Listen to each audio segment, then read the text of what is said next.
जय हिंद दोस्तों। यदि आपके पास पैसे नहीं है तो आप सामने वाले देश को धमकी किस तरह से दे सकते हो। इस तरह का काम एक ऐसा देश कर रहा है जिसके पास में कुछ भी नहीं है, खाने को दाना नहीं, आटा नहीं। उसके बाद में वो धमकी उस देश को दे रहा है जिसके पास में आने वाले 10 सालों के लिए अनाज भंडार भरा हुआ है। हम बात कर रहे हैं पाकिस्तान की।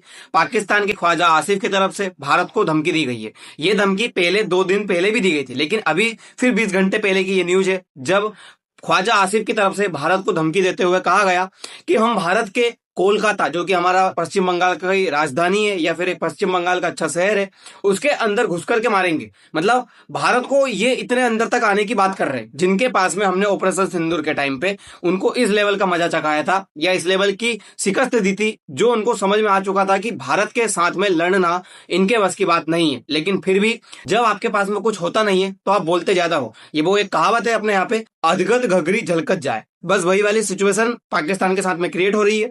पाकिस्तान के द्वारा इस तरह का बयान दिया जा रहा है। 2 दिन 3 दिन पहले की न्यूज है, जब पाकिस्तान के द्वारा एक बात कही गई थी। पाकिस्तान के ख्वाजा आसिफ ने कहा था भारत जो है वो पाकिस्तान के खिलाफ झूठा नैरेटिव फैलाएगा। अब ये झूठा नैरेटिव भारत फैला रहा है या पाकिस्तान, ये थोड़ा सा जरा समझिए। पाकिस्तान का कहना था कि पाकिस्तान के कुछ जो सैनिक भारत में चले गए हैं गलती से, या पाकिस्तान के कुछ लोग जो गलती से भारत में चले गए हैं और भारत की जेल में बंद है, उनको भारत क्या करेगा, पाकिस्तान की सीमा पर लेकर के आएगा और पाकिस्तान की बॉर्डर वाले इलाके में, जो कश्मीर वाला इलाका है, वहां पर ला करके खुद के ही नागरिक के ऊपर हमला करवाएगा और फिर वो हमला पाकिस्तान के मत्थे मर देगा। यानी कि यूं कहा जाएगा कि पाकिस्तान के द्वारा हमारे नागरिकों के ऊपर अटैक किया गया है, फिर उसके बाद भारत हमारे ऊपर बदले की कार्रवाई करते हुए हमला करेगा, जैसा कि ऑपरेशन सिंदूर के टाइम पे किया गया था।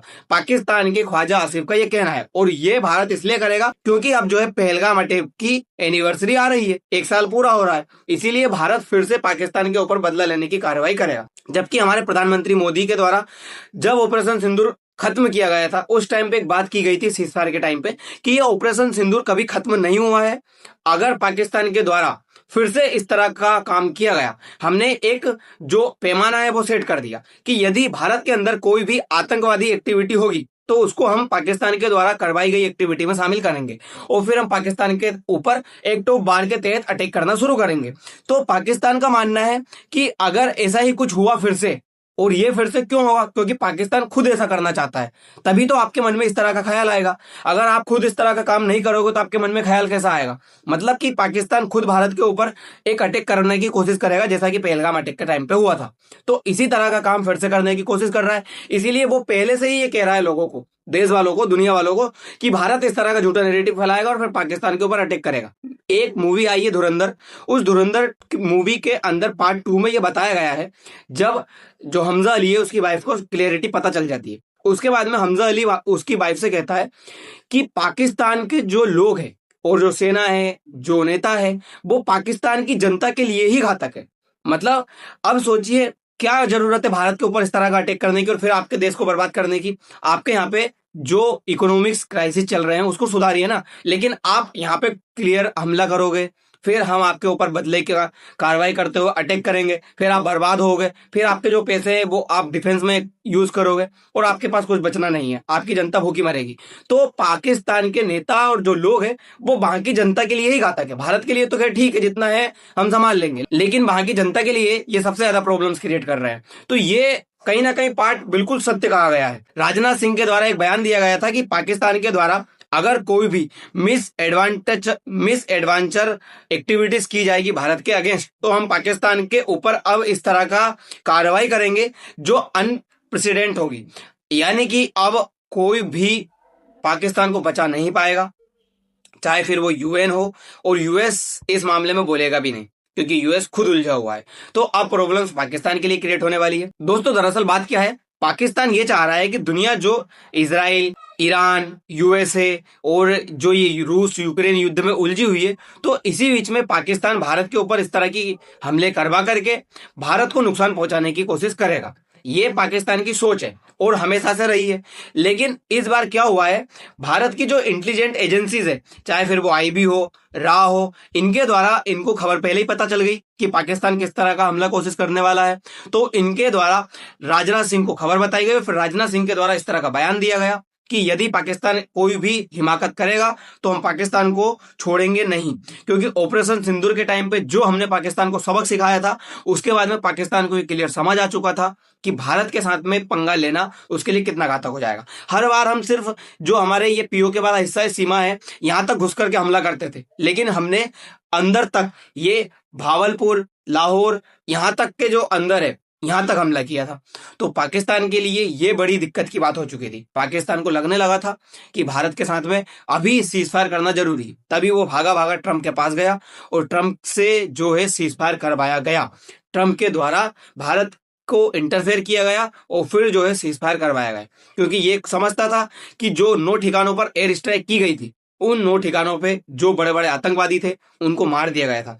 हमने कोटली, बहावलपुर, मुरीद के बाग, मुजफ्फराबाद में अटैक किया। इसमें आतंकी संगठन लश्कर ए तैयबा हेडक्वार्टर जैश ए मोहम्मद के मुखिया मसूद अजहर का जो ठिकाना था उसको उड़ाया गया था। तो इसके बाद में पाकिस्तान को फिर से डर लगा था कि जो ये पहलगाम में हमारी तरफ से भद्दी हरकत की गई थी, जो हमारे नागरिक थे उनके ऊपर अटैक किया गया था, इसका बदला भारत ने इतनी बुरी तरह से लिया था। तो सोचिए अगर भारत फिर से खुद की तरफ से अटैक करने पे आ गया तो पाकिस्तान का क्या हमला करेगा, क्या असर करेगा। ये चीज इनको थोड़ी सी डर लग रही, क्योंकि पाकिस्तान को अब समझ में आ चुका होगा क्लियर कि भारत वो भारत नहीं है जब ये झूठा नैरेटिव फैला करके खुद की तरफ से अटैक करके और चले जाते थे, ताज हमला करके चले गए और भारत की तरफ से कोई रिटेलिएशन नहीं किया गया इतना तगड़ा तरीके से। तो इनको लगने लगा कि भारत जो है चुपचाप बैठने वाला है, लेकिन अब इनको समझ में आ चुका होगा कि भारत की तरफ से सिर्फ डिफेंसिव मोड ही नहीं अपनाया जाएगा हर बार, इस बार भारत अटैकिंग मोड में आ चुका है। इसीलिए भारत की तरफ से राजनाथ सिंह के द्वारा ये बयान दे दिया गया कि पाकिस्तान कोशिश भी करेगा तो हम पाकिस्तान के ऊपर वो हमला करेंगे जो आज तक का सबसे भयानक होगा। इसीलिए तो पाकिस्तान डरा हुआ है और पाकिस्तान के जो ख्वाजा आसिफ है उनकी तरफ से बयान दिया गया, क्योंकि थोड़े दिन पहले पाकिस्तान के एक और पूर्व जो उच्च आयुक्त कहे जाते हैं उनकी तरफ से एक बयान दिया गया था। उन्होंने कहा था कि हम मुंबई और दिल्ली के ऊपर हमला करेंगे आने वाले समय में, यदि भारत थोड़ा सा भी पाकिस्तान को नुकसान पहुंचाने की कोशिश करता है तो। ये मुंबई और दिल्ली पे हमला करने की बात कर रहे हैं, ख्वाजा आसिफ कोलकाता पे हमला करने की बात कर रहे हैं। तो ये जो कोशिश इनके द्वारा की जा रही है ये क्लियर दर्शा रहा है कि पाकिस्तान फिर से कुछ ना कुछ करने की कोशिश करेगा, तभी तो इसके मन में इस तरह का ख्याल आ रहे हैं। और वही सब कुछ फिर से भारत दोहराएगा जो ऑपरेशन सिंदूर के टाइम पे दोहराया गया था। हमने क्लियर कहा था कि ये खत्म नहीं हुआ है, अगर दोबारा शुरू हुआ तो इसे ऑपरेशन सिंदूर 2.0 कहा जा सकता है। इसीलिए ये सब कुछ चीजें कही जा रही। हालांकि जब पाकिस्तान और अफगानिस्तान का वॉर चल रहा था तब भी इनके द्वारा भारत के ऊपर इल्जाम लगाए गए थे। इनका ये कहना था कि भारत प्रोक्सी वॉर खेल रहा है। प्रोक्सी वॉर मतलब छिप करके कोशिश कर रहा है, साथ दे रहा है पीछे से अफगानिस्तान का। इनका कहना था कि अफगानिस्तान इतना ज्यादा अटैक नहीं कर सकता हमारे ऊपर, अगर कहीं ना कहीं जो इंटेलिजेंस मिल रही है इसको भारत की तरफ से इंटेलिजेंस मिल रही है और भारत पाकिस्तान के ऊपर हमला करवाने के लिए अफगानिस्तान का यूज कर रहा है।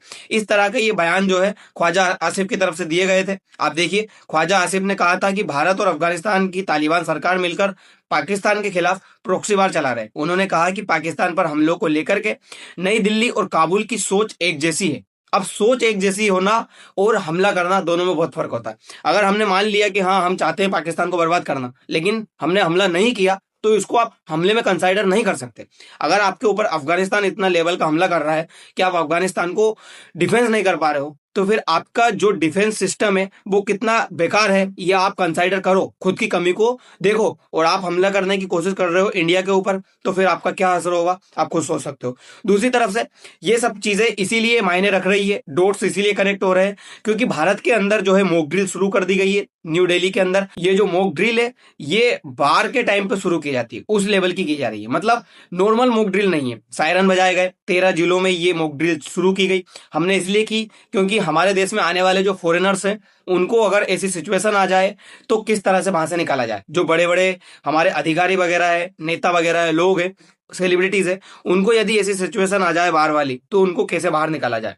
इसीलिए ये सब जो कोशिशें हैं भारत की तरफ से ये इसीलिए की जा रही है। दूसरी तरफ दूसरा जो डोट है वो कनेक्ट ऐसा हो रहा है क्योंकि प्रधानमंत्री मोदी के द्वारा सीसीएस की मीटिंग ली जा रही है। अब इस सीसीएस की मीटिंग में फ्यूल, फर्टिलाइजर और पावर इस चीज को लेकर के तो ली जा रही है, लेकिन इसमें राष्ट्रीय सुरक्षा सलाहकार अजीत डोभाल साहब भी है, इसमें हमारे राजनाथ सिंह, रक्षा मंत्री राजनाथ सिंह भी है। और इस तरह की जो मीटिंग है वो यदि इन लोगों के साथ में ली जाती है तो फिर कहीं ना कहीं सुरक्षा को लेकर के बात सामने आती है, क्योंकि अमित शाह भी इस मीटिंग में शामिल रहे हैं। अगर सिर्फ फ्यूल को लेकर के बात होती तो पेट्रोल मिनिस्टर है, फॉरेन मिनिस्टर है, उनके साथ में भी ये जो कोशिश है हमारी, जो ये मीटिंग है प्रधानमंत्री मोदी की, ये चलती। लेकिन इसमें अगर राजनाथ सिंह, अजीत डोभाल साहब, अमित शाह अगर शामिल हो रहे हैं तो ये कहीं ना कहीं देश की सुरक्षा को लेकर के बात की जाएगी। दूसरी तरफ से हमारे जो आर्मी चीफ उपेंद्र द्विवेदी जी है, ये जगन्नाथ टेम्पल की यात्रा पर गए हुए फुल फैमिली के साथ में। साथ ही जो हमारे एयरफोर्स के चीफ है वो पटना गुरुद्वारा साहिब, पटना साहिब है, वहां पे गुरुद्वारा गए हुए हैं।